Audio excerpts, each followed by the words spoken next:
When you wake up in the morning, do you feel like your life has an inherent purpose? Or do you feel like you're just piecing it together moment by moment, hoping it all makes sense in the end? Here's the thing, this is one of the oldest questions humanity has ever wrestled with.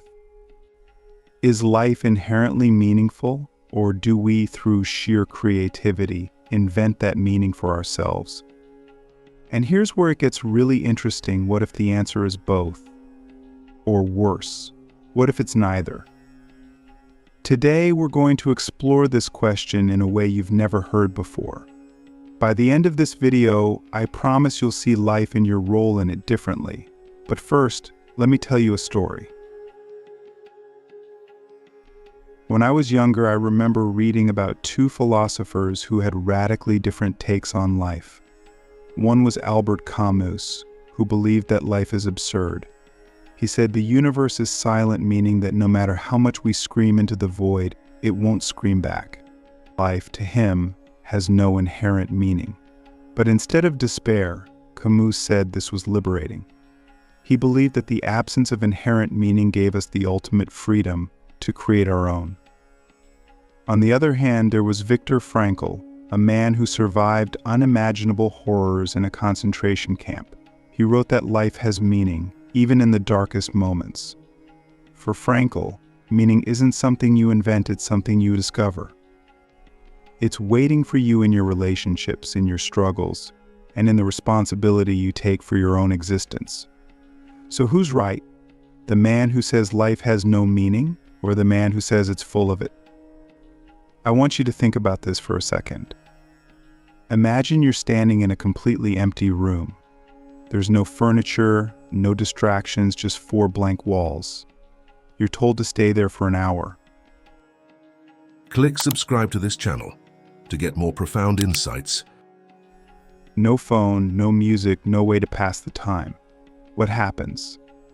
Your mind starts searching for meaning.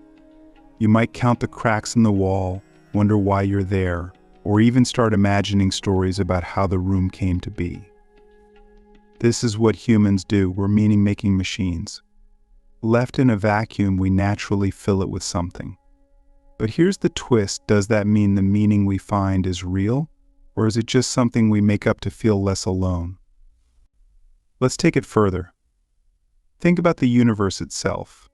Scientists estimate it's about 13.8 billion years old. For most of that time, there was no life, no consciousness, just stars forming, exploding and reforming. And then, on this tiny planet in a random galaxy, consciousness emerged. You and I are here, able to ask questions about existence. But if life didn't exist for billions of years, how could meaning exist? If meaning is real, shouldn't it have existed before us? Or is meaning something that only exists because we do? And if that's the case, isn't it fragile? What happens to meaning when we're gone? Now, I know this can sound bleak, but stay with me. Let's shift gears. Imagine you're walking through a forest and you stumble upon a beautiful, ancient tree. It's massive, with roots that stretch deep into the earth and branches that seem to touch the sky. You sit under it, and for a moment you feel at peace. You feel connected to something bigger than yourself. Now, here's the question, is that sense of connection real, or is it something your brain invented? Does it matter? The experience was real to you. The peace you felt was real. So even if the meaning wasn't inherent in the tree, you created it, and it became real in your life. Isn't that enough? We often think about meaning as something grand, like a destiny or a purpose etched into the fabric of the universe. But what if meaning is smaller than that? What if it's in the little things, the way sunlight filters through the leaves, the sound of laughter, or the kindness of a stranger? What if meaning isn't something we find or invent, but something we build moment by moment in the way we live our lives? Here's another way to look at it. Imagine a painting. The canvas starts blank. Each brushstroke adds something, a color, a shape, a detail. By the time the painting is finished, it's full of meaning. But that meaning wasn't there at the start. It was created through the act of painting. Isn't life the same? We start with a blank canvas, and every decision we make, every relationship we build, every challenge we face adds another brushstroke. The meaning isn't given to us, it's created by us. But there's a catch. If we're the ones creating meaning, then that means we're also responsible for it. And that can be terrifying. What if we paint the wrong picture? What if we choose the wrong colors or make mistakes along the way? This fear can paralyze us. But here's the thing, there's no such thing as a perfect painting. Every masterpiece has imperfections. Every artist makes mistakes. What matters is that you keep painting, that you keep building meaning, even when it's hard, even when it feels like the canvas is ruined. Because in the end, the meaning of your life isn't in the final product, it's in the act of creating it. So where does that leave us? Is life inherently meaningful, or do we make it up? Maybe the answer doesn't matter as much as we think it does. Maybe what matters is that we keep asking the question, that we keep searching, that we keep creating meaning in the ways that matter to us. And maybe, just maybe, the act of searching is what gives life its meaning. But I want to leave you with one final question. If life truly has no inherent meaning, and we're the ones who create it, then what kind of meaning do you want to create? What kind of painting do you want to leave behind? Because at the end of the day, the canvas is yours. Let's pick up where we left off. If life doesn't come preloaded with meaning, and we're the ones holding the brush, what stops someone from saying, why bother painting at all? Why not just leave the canvas blank? The simple answer is you can. You can leave it blank, but even that's a choice. Even choosing not to create is, ironically, a kind of creation. It says something about what you value or maybe what you don't. But here's where things get tricky. Whether you act or don't act, life keeps moving. Time doesn't stop because you're unsure of what to do with it. Think about this, no matter what you believe about meaning, the world keeps happening. Day turns to night, the seasons change, people are born, people die. This flow of life doesn't care what you think about it. And maybe that's why so many of us feel stuck. We imagine meaning as something that exists outside of us, something we're supposed to chase or discover. But in reality, meaning only exists when we engage with life. Imagine standing at the edge of a river. The water rushes by, full of life and movement, but if you just stand there, you're not part of it, you're a spectator. The river doesn't wait for you to jump in, and if you never do, it doesn't matter to the river. It keeps flowing. But it does matter to you. Life isn't something you can observe from the sidelines forever. Either you step into it, or you risk letting it pass you by. Now, here's the strange part. Even when we decide to step in, there's no guarantee of clarity. Sometimes we think, if I just do this one thing, if I get this job, meet this person, achieve this goal, then I'll feel whole. Then I'll understand why I'm here, but more often than not, life doesn't work like that. You get the thing you wanted, and then you're left asking, now what it's like climbing a mountain only to realize there's another peak ahead. And that's frustrating, right? It feels like no matter how much you do or achieve, there's always something missing. But maybe that's the point. Maybe the fact that we never feel finished is what keeps us moving. Imagine if you woke up tomorrow and suddenly everything made sense. You had all the answers, all the meaning, all the purpose. What would you do? Would you keep striving, keep building, keep exploring, or would you stop? Would life lose its spark if there was nothing left to figure out? Maybe the very thing we think we want absolute certainty is the thing that would make life empty. Let's bring this back to something tangible. Think about relationships. Whether it's with a partner, a friend, or even a stranger, relationships are one of the biggest sources of meaning in our lives. But they're not perfect. They're messy, unpredictable, and sometimes painful. And yet, we keep forming them. Why?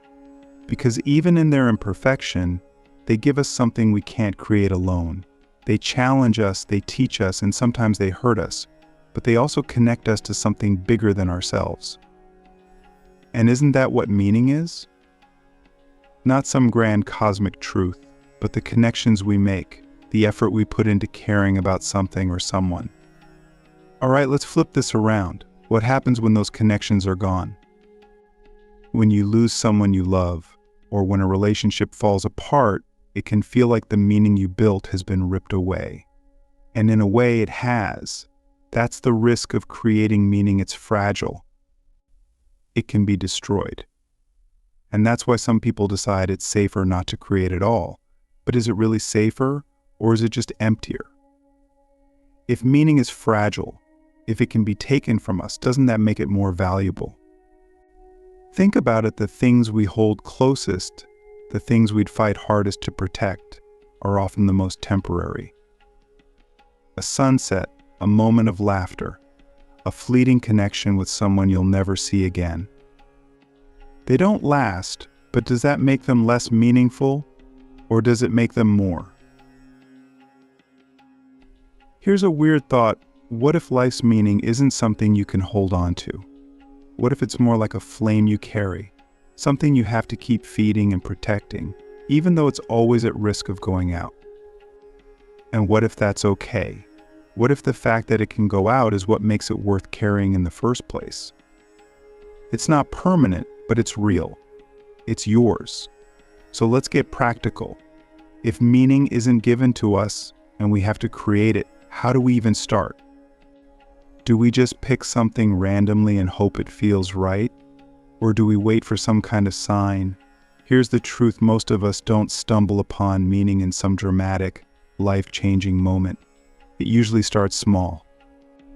It's in the things we choose to care about, the things we decide are worth our time and attention.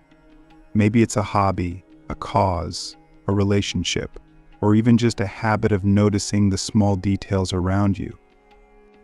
The point is, meaning isn't a destination. It's not something you arrive at. It's something you practice every day in the way you live your life.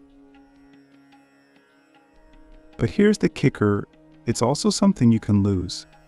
If you stop putting effort into the things you care about, if you stop showing up for the people who matter to you, meaning fades.